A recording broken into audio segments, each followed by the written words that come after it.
अस्सलाम वालेकुम दोस्तों जस्टिस काजी फायद ईसा का जस्टिस उमर अता बंदयाल पर एक और संगीन वार। अगर इमरान खान हमारा फार्मूला कबूल कर ले तो कौमी असम्बली भी तहलील हो सकती है। दोस्तों पहले बात करेंगे काजी फायद ईसा साहब की। तो दोस्तों लगता है कि इस मुल्क में दो सुप्रीम कोर्ट इस वक्त काम कर रही हैं। एक सुप्रीम कोर्ट है जनाब जस्टिस उमर अता बंदयाल साहब की, और दूसरी सुप्रीम कोर्ट वो है जो कि धक्के से जस्टिस काजी फायद ईसा साहब ने कायम की हुई है। एक ही अदालत के अंदर दो सुप्रीम कोर्ट इन लोगों ने बनाई हुई हैं। पता नहीं ये लोग चाहते क्या हैं, पता नहीं ये लोग इस मुल्क के साथ, इस आइन के साथ करना क्या चाहते हैं। पता नहीं कौन सा खिलवाड़ इन लोगों ने शुरू कर दिया है इस आइन से, इस इंसाफ के इदारे से। कुछ दिन पहले जस्टिस उमर अता बंदयाल ने 6 रुकनी बेंच के ज़रिए एक फ़ैसला दिया था, जो कि कुछ दिन पहले काजी फायद ईसा साहब ने इस चीज़ पर अज़ खुद नोटिस लिया था कि चीफ जस्टिस अकेला कोई अज़ खुद नोटिस नहीं ले सकता। तो जनाब इस फैसले पर चीफ जस्टिस उमर अता बंदयाल साहब ने 6 रुकनी बेंच बनाया, और उस 6 रुकनी बेंच ने जस्टिस काजी फायद ईसा साहब के उस अज़ खुद नोटिस को सिरे से उड़ा के रख दिया। उन्होंने कहा जी जनाब आप ठीक नहीं कह रहे, अज़ खुद नोटिस एक चीफ जस्टिस ऑफ पाकिस्तान ले सकता है, उसका इख्तियार है। जो जनाब ले क्यों नहीं सकता? जब एक बंदा इस मुल्क की सबसे बड़ी अदालत की एक कुर्सी पर बैठा है, तो जब उसको नज़र आएगा कि जुल्म हो रहा है, तो जनाब वो अज़ खुद नोटिस क्यों नहीं ले रहा? तो जनाब जस्टिस काजी फायद ईसा साहब ने इस पर एतराज़ किया, और एक दो जजों को साथ मिलाकर उन्होंने चीफ जस्टिस के जो अख्तियार था कि चीफ जस्टिस साहब अज़ खुद नोटिस नहीं ले सकते, उसको उन्होंने महदूद कर दिया, और ख़ुद से ही फैसला सुना दिया कि जनाब चीफ जस्टिस साहब ये अज़ खुद नोटिस का इख्तियार नहीं इस्तेमाल कर सकते। चीफ साहब ने वो फैसला 6 रुकनी बेंच के ज़रिए उड़ा दिया। अब उसी फैसले को जस्टिस काजी फायद ईसा ने उड़ा दिया दोबारा फिर। अब उस 6 रुकनी बेंच के फैसले को एक फ़र्द वाहिद ने उड़ा दिया है कि जनाब जिसको टाइम से पहले चीफ जस्टिस की कुर्सी पर विराजमान होना है, पता नहीं उसको क्या चीज़ नज़र आ गई है चीफ जस्टिस की कुर्सी पर, वो बंदा एक ही दम से पागलों की तरह हरकतें करने लग गया है। तो जनाब आप कुछ अर्सा सब्र कर लें। क्यों इस मुल्क को बनाना रिपब्लिक बना रहे हैं?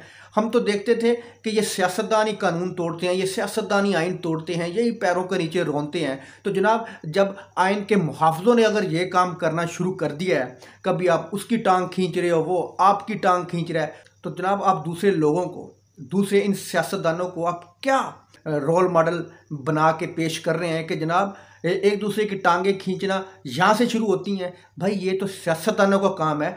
आपने कब से ये काम शुरू कर दिया है? सुप्रीम कोर्ट का जज ये फैसला देता है, और उससे नीचे वाला जूनियर जज उस फैसले को उड़ा कर रख देता है। भाई क्या तमाशा तुम लोगों ने बनाया हुआ है? तुम लोगों के पास कोई और केस कोई नहीं है? तुम लोगों के पास कोई और काम नहीं है? और भाई लोगों के केस सुनो, लोगों के मसाइल हल करो। तुम तो एक दूसरे के, अपने घर में ही एक दूसरे के दुश्मन बने हुए, तो तुमने दूसरे लोगों को क्या फैसला करना है? जब भी कोई मुल्की मफाद में कोई फैसला होता है तो तुम लोगों की लड़ाइयाँ शुरू हो जाती हैं। तुमने पता नहीं इस मुल्क को क्या बना के रखा हुआ है। तो जस्टिस काजी फायद ईसा साहब, क्या आप ये समझते हैं कि आपने बहुत बड़ा कारनामा सर अंजाम दे दिया है? ये 1-2 दिन में ही आपका ये फैसला फिर उठा के आपके मुंह के ऊपर मारा जाएगा।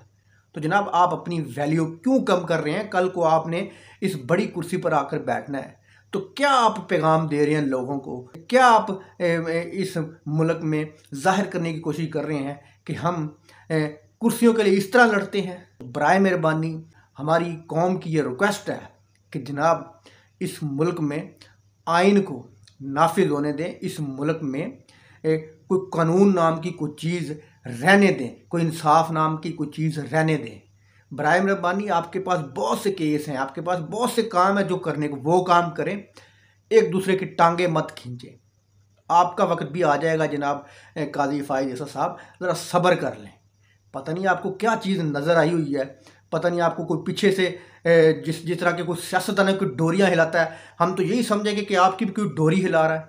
आप 1-2 दिन सब्र करते हैं, और 1-2 दिन के बाद एक नया तमाशा आप खड़ा कर देते हैं सुप्रीम कोर्ट के अंदर।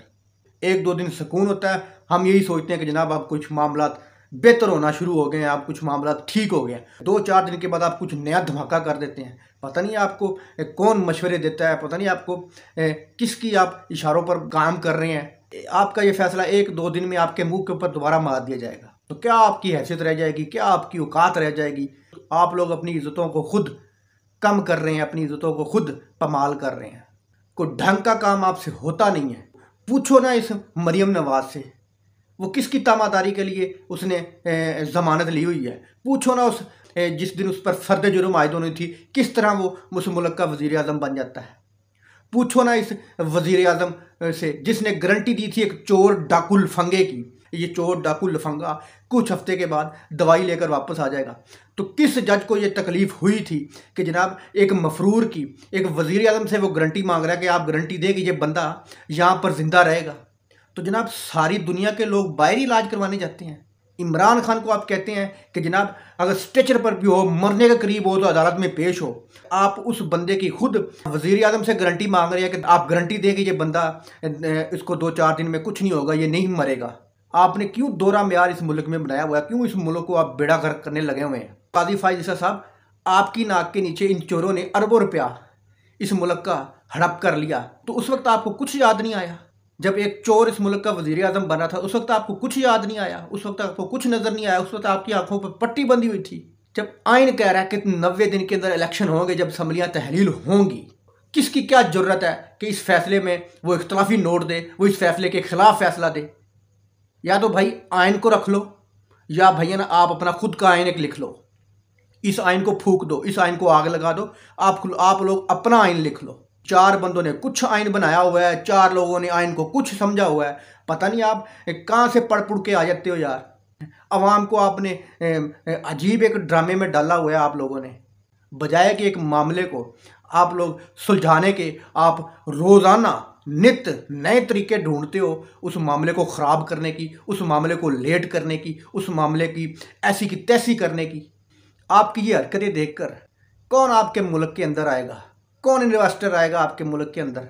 इन्वेस्टर तो यही समझेगा ना, जिस मुल्क के आइन के रखवाले खुद ये हरकतें कर रहे हैं, तो वो लोग एक दूसरे लोगों की क्या हिफाजत करेंगे, वो दूसरे लोगों पर क्या वो इंसाफ देंगे दूसरे लोगों को। जिस मुल्क में जिस दिन जिस पर फर्द जुर्म आयद होनी हो, वो उस दिन वो बंदा इस मुल्क का वज़ीर आज़म बन जाता है, तो क्या तासुर गया है दूसरी दुनिया में। अब आपको बड़ा आइन और कानून आपको बड़ा याद आया हुआ है, कभी वो उसकी टांगें खींचता है, कभी वो उसकी टांगें खींचता है। बर्बाद करके रख दिया है आप लोगों ने इस मुल्क को।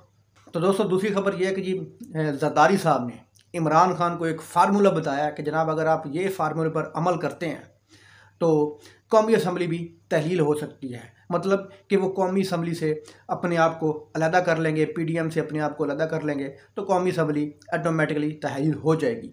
तो वो कौन सा फार्मूला ज़रदारी साहब PTI को या इमरान खान को देने की कोशिश कर रहे हैं, तो जनाब ज़ाहिरी बात है, नज़र आ रहा है कि वो फार्मूला ये है कि 10-20 सीटें उनको पंजाब से मिल जाए, तो इसी सूरत में वो इमरान खान के साथ सीट एडजस्टमेंट हो जाए, तो इसी सूरत में वो इमरान खान उनको कोई यकीन दहानी करा दे, तो 15-20 हलकों में 15-20 सीटों पर हम सीट एडजस्टमेंट कर लेते हैं। अगर इमरान खान ये यकीन दहानी जरदारी साहब को करा दे, तो जरदारी साहब PDM हुकूमत से अलहदा होने के लिए तैयार हो जाएंगे।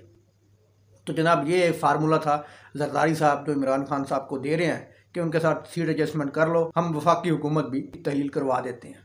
दोस्तों वीडियो अच्छी लगी तो लाइक करना, चैनल को सब्सक्राइब करना। अल्लाह हाफ़िज़।